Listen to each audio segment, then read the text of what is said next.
Welcome back, guys, for another Tesla review. This time around, we got the Tesla Model Y. This is going to be the ultimate Tesla Model Y buyer's guide, and I'm going to tell you exactly why. There is no bad Model Y to buy out there, but there are some differences that you need to look out for, and in this video, I'm going to explain them to you.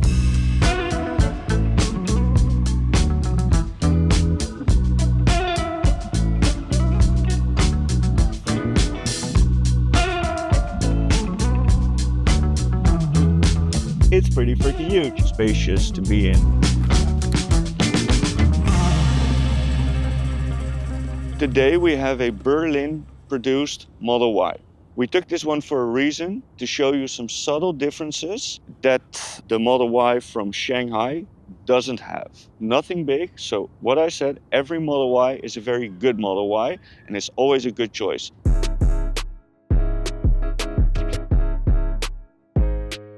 Every Model Y comes with 8 cameras. This is a hardware 3 Tesla Model Y, and it got the 8 cameras. So it got 2 up the front, we got 2 on each side. This is the B-pillar cam, we got 1 on the rear, and we got an interior camera. The older versions would have a more black grayscale vision. This is of course color, and shows you the complete inside of the vehicle. These 8 cameras on the vehicle make sure that you as a driver and all your passengers are safe at all times, because it scans the area around you all the time and can respond and react way quicker than you as a human being, and will come with active safety features on every Tesla. You don't have to pay any extra for it. This car will in time become a fully self-drivable vehicle. FSD is an ADAS system. That's an advanced driver assist system that will take a lot of the hassle from driving from you and perhaps even make it fully autonomous.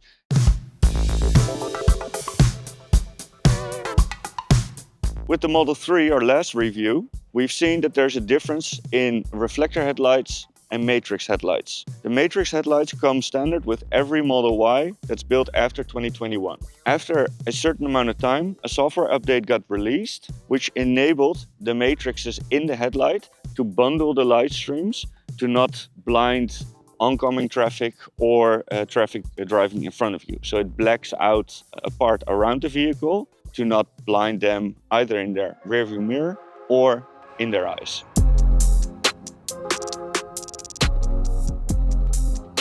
All right, and then if we go to the side of the vehicle, this vehicle we took with the 19-inch wheels, they come standard. You see here, it's an aero cap. This gives you around 5% more efficiency. So less wind resistance means more range. However, you can take the caps off. Underneath it is a very nice looking rim. And also here is a slight difference over the years. On the newer ones, produced late 23, early 24, they switched over to black rims as well for an added price of, I think, around 500 euros. Makes it look very good. Then, if you want to have something a little bit more beefy, you go for the 20-inch induction wheels. If you want the really badass looking rims, you go for the performance. So then you get 21-inch wheels and you got the cool red brake calipers.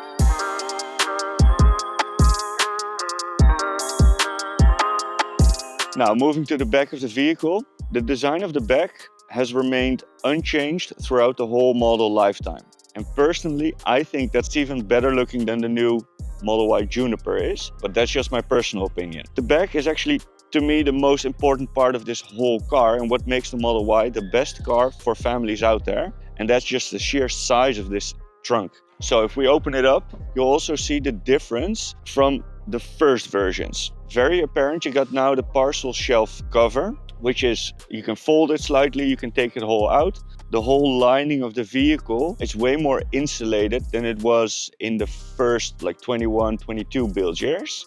But if I take out this part, you have a whole lot of space there. And as you can see, you also have some room for some more stuff lying around there. And then on each side, there as well as there, you have a big pocket where you can put stuff. But what I actually think is way more interesting, in this sub trunk over here, you can put stuff like custom-made mattresses.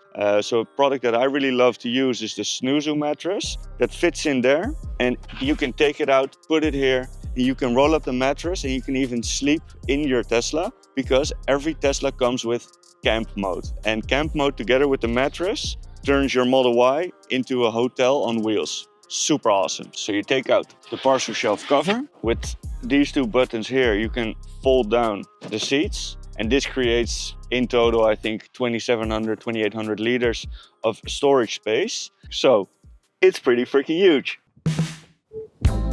If you don't think there's enough storage space in the back, you can just open the frunk for even more storage space. You can pack your drinks here, charging cables if you're going on a long road trip and you have all the space in the back filled in. Other EVs might have a frunk, but you can barely fit like a charging cable in there. It's a mule, you can pack everything in this vehicle.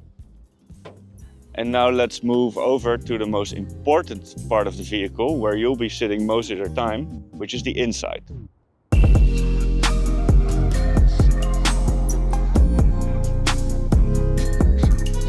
There's not too much to say actually, because every Tesla is the same from the inside. At least that's true for the Model Y. Same interior throughout the whole model lifetime from cars that are available in Europe. There are some slight differences, however, with this car as compared to the older models from 21 and 22. One thing, that's why we chose this long range, because it's produced in Berlin. You saw in the back, there's some slight differences. The biggest difference is in the computer of this car. The fact that I'm able to do this and have the full screen visualizations only comes from the vehicles that are fitted with the AMD Horizon processor. It gives you access to newer software versions from FSD, gives you way much more responsiveness from the screen, and it gives you the extra feature like this. Whilst if you would notice that I would be driving, for instance, this would change in the full navigation. So you can have full screen driving visibility. It's cool. It gives you a glimpse of what the car is able to see, and it's a nice to have. It's not a must have. You can change everything from the screen, and it's just a very comfortable, very spacious vehicle to be in. You have this storage in the front. You have the storage here in the center. And if you want some more organizing capabilities, you can order third-party stuff that gives you a little bit more organizing opportunities. Is it truly necessary? It's a nice to have again, but just the sheer spaciousness of this vehicle makes it again the perfect car for every family out there. It has tons of space, so I can fit very nicely in here. I have enough space behind me. It's just a very nice, comfortable vehicle, spacious to be in, and that's a luxury in and of itself.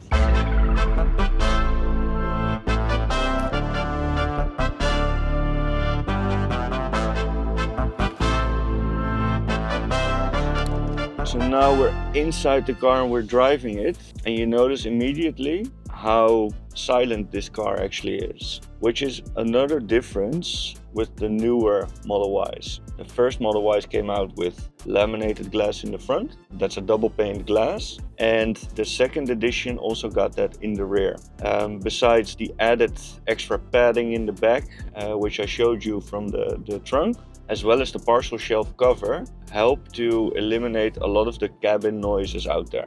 So besides being very silent, also because it's an EV, you have a very comfortable driving experience. And what I really like the most is the one pedal driving experience. So I can just release the throttle and the car will brake automatically and also come to a complete standstill. Besides that, we're now gonna navigate towards a supercharger. And that's, I think, the best part of a Tesla. It's the responsiveness of the navigation system. So if I would type in a destination, I would go here to the screen and I would select the supercharger, and boom, it instantly calculates the best route to take. And what you'll also notice is once you start navigating to a supercharger, which I would always recommend, is you see that the car is preparing the battery. So it's preheating the battery for supercharging, because supercharging puts a lot of stress on a battery if you don't manage the temperature correctly. So that's again a thing that only Tesla does if you compare it to other EVs in the market, to do as little damage as possible to your battery and also optimize for the highest charging speeds actually. And then of course the acceleration is just so smooth and so nice to have.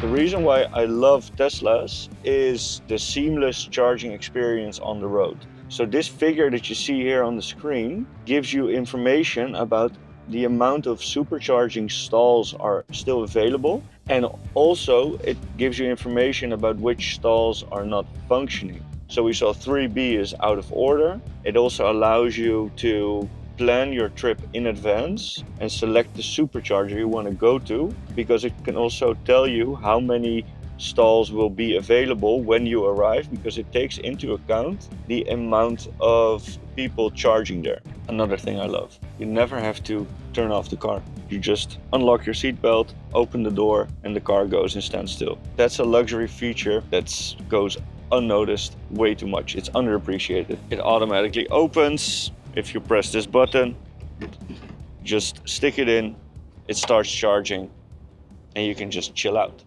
The thing I love the most about a Tesla, again, which makes it the perfect car for traveling, let's say your kids are in the car whilst you are getting a cup of coffee, they can just watch their favorite episode of their favorite show on Netflix, which is again an underrated feature, and it makes the best use out of the huge screen and the perfect sound system in this vehicle.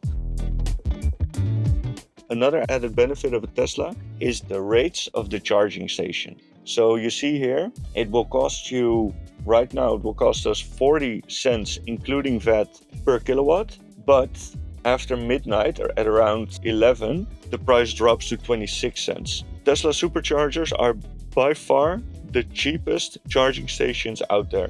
So if you want to have like a low cost of ownership, get a Tesla, because charging in a Tesla is going to be the cheapest experience you can possibly get.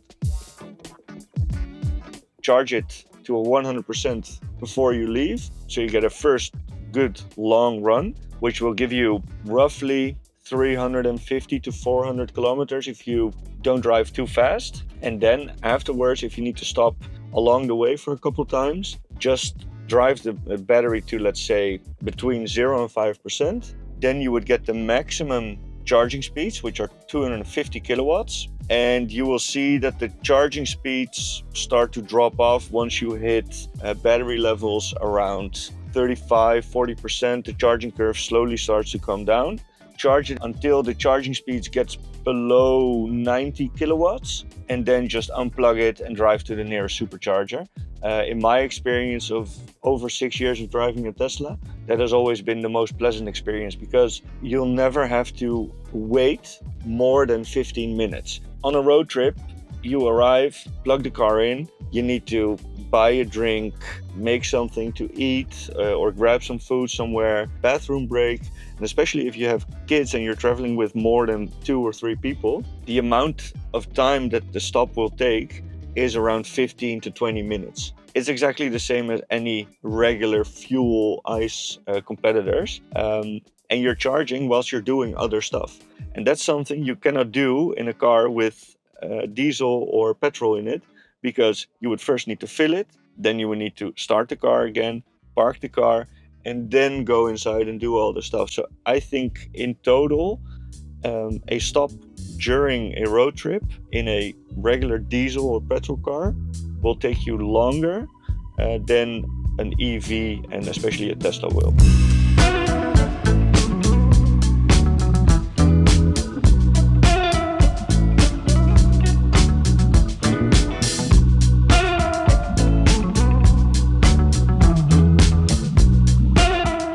Alright, we're back from the supercharger, reached our final destination, and this is time to wrap up the video. I hope you guys liked the video. You got enough information and knowledge to make an informed decision to get a new used Model Y. Go to Mr. Green, check out our website. And why do you need to go to Mr. Green? Because we know our shit about Teslas. We know every in and out of every Tesla out there. So be sure to check us out. Follow us on X, follow us on Instagram. See you in the next one.